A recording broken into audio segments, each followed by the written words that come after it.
रावेर पोलिसांची मोठी कारवाई. केवळ एका अस्पष्ट फोटोच्या आधारे अमरावतीतील खून प्रकरणातील संशयिताला काही तासातच ताब्यात घेण्यात आले आहे. अमरावती ग्रामीण जिल्ह्यातील मोर्शी पोलीस ठाण्याच्या हद्दीत एका ट्रकच्या केबिनमध्ये चालकाचा जळालेल्या अवस्थेतील मृतदेह आढळून आला होता.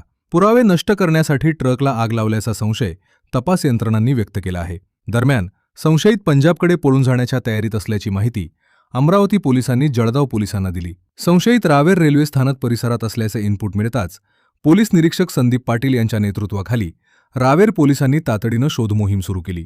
विशेष म्हणजे पोलिसांकडे संशयिताचा फक्त एक अस्पष्ट फोटो उपलब्ध होता. तरीही त्याच फोटोच्या आधारे संशयिताचा शोध घेत त्याला काही तासातच ताब्यात घेण्यात पोलिसांना यश आले. प्राथमिक तपासात आर्थिक कारणातून हा खून झाल्याची शक्यता तपासली जात आहे. पुढील चौकशीसाठी संशयिताला अमरावती पोलिसांच्या ताब्यात देण्यात येणार असून या प्रकरणाचा अधिक तपास सुरू आहे. अशाच विश्वासार्ह आणि ताज्या बातम्यांसाठी जळगाव न्यूजला सबस्क्राईब करा, व्हिडिओला लाईक करा आणि शेअर करायला विसरू नका.